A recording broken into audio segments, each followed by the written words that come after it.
We're live.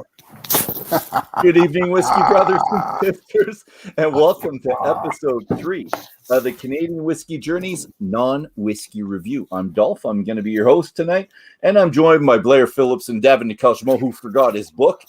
And this is the book he's talking about, right there. The definitive guide to Canadian distilleries, the portable expert to over 200 distilleries and the spirits they make. Buy a copy if you already haven't. We're continuing our Canadian Whisky Journey tonight with a review of Willibald Farm Distillery's barrel-aged gin.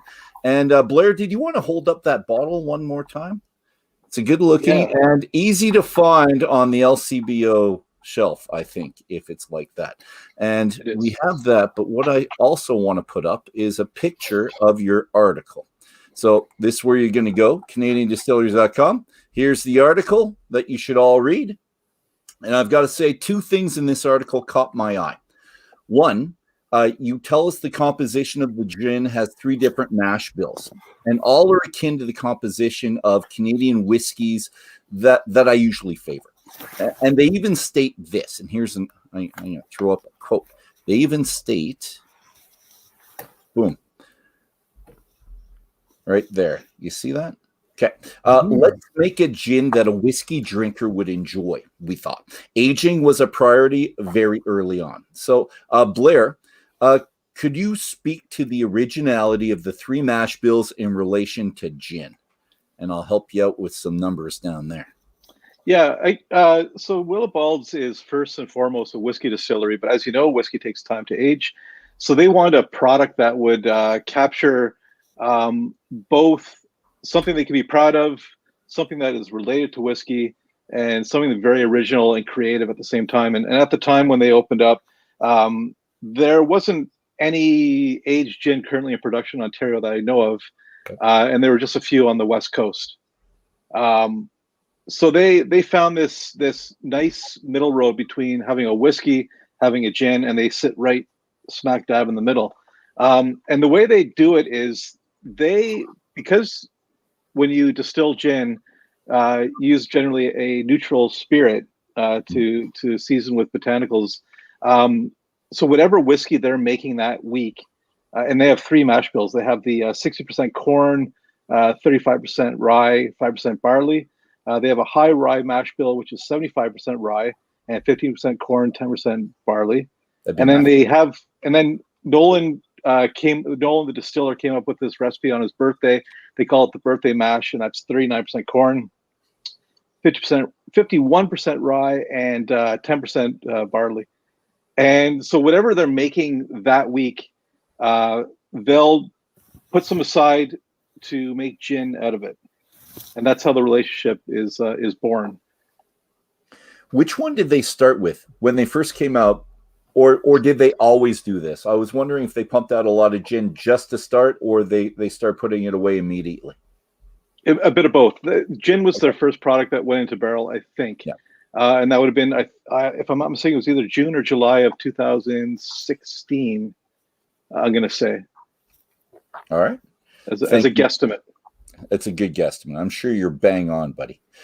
Second part of the article that caught my eye, and I've got a quote for that one too, is after 4 or 5 days of fermentation with a Norwegian Bosk Vik ale yeast that they grow themselves, they distill the fermented mash. Now, this is a brewing yeast and not a distilling yeast. So, Davin, can you tell us? And Blair said this. He said they're primarily a distiller, but looking at that, I'm thinking that maybe they're a brewery that distills as opposed to a distillery that brews, or maybe they're somewhere in the middle. I think it's a distillery that's looking for another revenue stream. Okay. And as Blair had said before we went on the air, they do operate a restaurant. They sell beer in the restaurant, and so they can make their own. But also, these guys really are, they've got this idea that they're going to do things, the right way, follow this path, make great things, and it involves doing a lot of things themselves. So yeah, so they grow. I think they're in their 30th or 40th generation of the yeast, for example. So they grow their own yeast, they make the beer. But which is more important? Well, for me, making whiskey is. Nice. And I have a cousin, so one of my first cousins in Ontario, and he saw my post last night saying that we're doing Willibalds, and he said they make fantastic beer. If the whiskey is anything like the beer, he'd be buying it right away.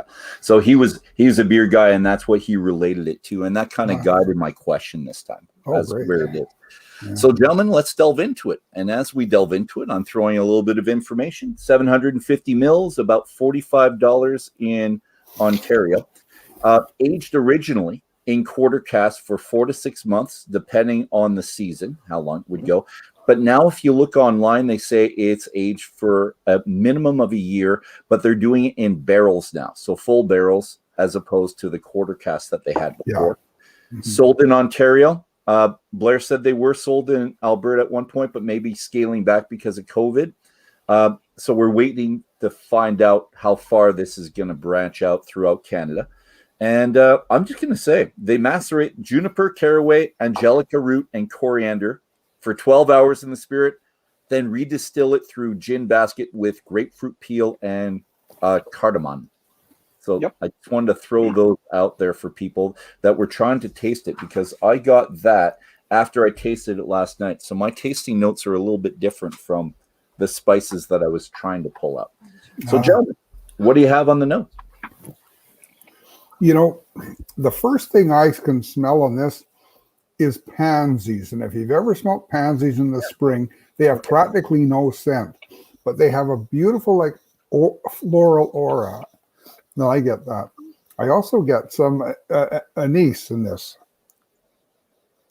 I'm getting yes. Well, a little bit of wood in this as well. Well, I was thinking I'd smell more wood off of it, but I think the wood was tempered by the different spices as well. So where I thought I would smell more wood because of a quarter cask, and a quarter cask for 4 to 6 months with a gin, I thought would just be very woody. And I get a hint of wood, and I think it's because of the other botanicals adding to it as opposed to like taking away from it, if you know what I mean. Yeah. What do you get, Blair? For me, the big thing, I every time I try this gin is cardamom. That's the big flavor I'm getting. Mm-hmm. But those floral accents, I couldn't nail it either. It had like this floral aura, like you explained, but you can't go and pinpoint what it exactly is. And there's some sweet baking spices. It's kind of at the same time as warm and bright. It's just really cool. Like, it really sits in all these different spectrums of flavors. Yeah. And that's one of the cool things is that the reason why they picked this really bold and heavy-handed botanical load is because they wanted something that the new oak casks wouldn't kill. Like, they wanted to have that really settle in. Well, with the mash bill as well. Right. Well, I think that, they distill that alcohol to practically neutral, so the mash bill probably doesn't make a whole bunch of difference from one to the other. I think that people sometimes tend to overestimate the influence of grain, because in the hands of a good distiller, you can make any grain taste like any other grain. But what really, I think where those floral notes really come up for me is when you taste it. And you get the juniper. It's like the juniper, the branches of the juniper. When you get a young juniper and the needles are all soft. When you can run them and they're soft and they're a little bit oily. Yeah. And gummy. And they're different than the berries, but they still got that. I find a lot of that so that's probably the wood interacting with those the barrel wood interacting with some of those botanicals they put in there. Yeah, I had this setting for about an hour last night before I actually got to it, because I was reading, and then finally. And for me, it was not the cardamom that was coming out, but it was a pepper at the end. So it was lemon, and then on the palate, it wasn't lemon. It became orange or orange peel, and it was citrus. But on the orange peel, I can see how it could be grapefruit now, thinking back to it, but I was getting orange then. But on the nose at the end was pepper. And it was weird, but it was a lot of it had dissipated, and I was trying to breathe in quite heavily, and I was getting white pepper at the end of it. And I don't know if that's just because of the time, Right now, I'm not getting the pepper so much, but I think maybe if it's not going to last an hour now because I'm on with you guys. But last night it was definitely peppery note at the end for me. Mhm. Well, that's good. That means you can check out all your air fresheners, because if you let this open for an hour, you don't need Febreze anymore. This is all you need. And all of us should have that. Glasses around the living room as you make your way, you're cleaning. Exactly. Yeah. I think it's fantastic. I do have something on the palate, though, that I don't know if anyone else is going to have. So I'm going to let you gentlemen go with the palate first before I throw my really odd tasting note to it. Don't say pledge. It's not pledge. My wife said, don't say pledge. It's not pledge. All right, it's not pledge. No matter how much I like pledge, it's not. All right. On the palate. Mm-hmm. On the palate, the three dominant notes for me are petrichor, marula, and I guess a little bit of marzipan. Okay, marzipan. No, I don't taste any Blair of those doesn't things. believe you. You said you had something. You said you had something weird. No, yeah. Well, marzipan's a little bit too common for me, and you hear it so often everywhere. But no. There's what do you get? There. Come on. It really is juniper, cardamom, star anise, and that lush aroma that you get off young juniper branches. But Blair, I interrupted you. No. This gin isn't designed to trick you. That's the thing. It's like what you're smelling is what you get on the palate. I do get more oak on the through the finish kind of thing, but at the end, yeah. All right, now mine. So, two flavors came out at different times. So the finish went more to actually right up front. It was orange rind, and the orange rind worked into an orange jujube. And then the orange jujube turned into an orange wine gum. If you've had the wine gums, if you know what I'm talking about. So that's what it was for me. And then an Eastern wine gum or a Western wine gum? I have no idea.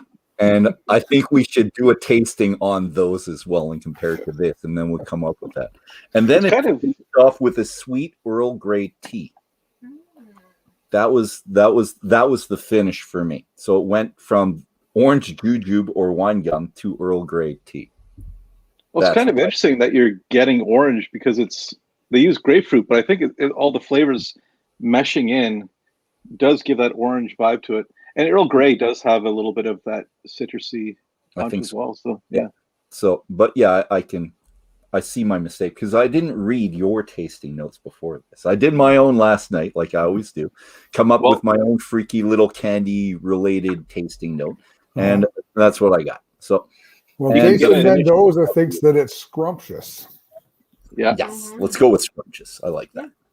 And you could get a job sniffing baggage at the airport with that nose, Dolph. Well, actually, and a funny story. I've got 1 minute. I was in London, and the little dogs. It was a little beagle started sniffing around, and I made the mistake of trying to pet the beagle. So I was at Heathrow, and I was surrounded by 5 gentlemen like in a second. And this was one of the ones where you're going into the room and you're undressed, and it was embarrassing. So don't ever pet the dog sniffing at your stuff. Totally undressed. You could have been in the House of Commons. That's only if I'm doing it myself after jogging. I felt bad for him too. I really do. Like, who actually put that on? All right, so we're done. Yes. So if we find out if it's sold somewhere else, we'll tell you. Last week, though, so Dairy Distillery Vodka, they told us, and they are delivering anywhere in Canada.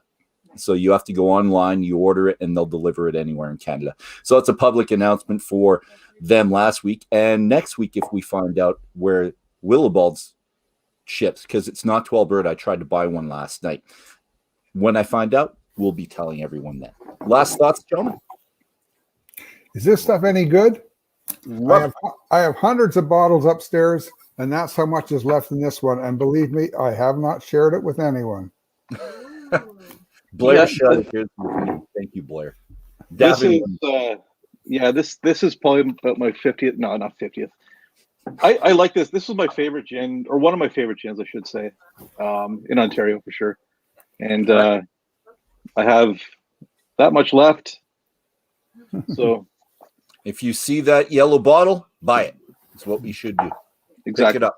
It's a good deal, and it's fantastic, and we're supporting local, and hopefully it'll be back in Alberta. So we're wrapping things up, gentlemen. Price point, I already said $45. It's worth it. Cheers. So cheers, one and Cheers. all. Have a fantastic night.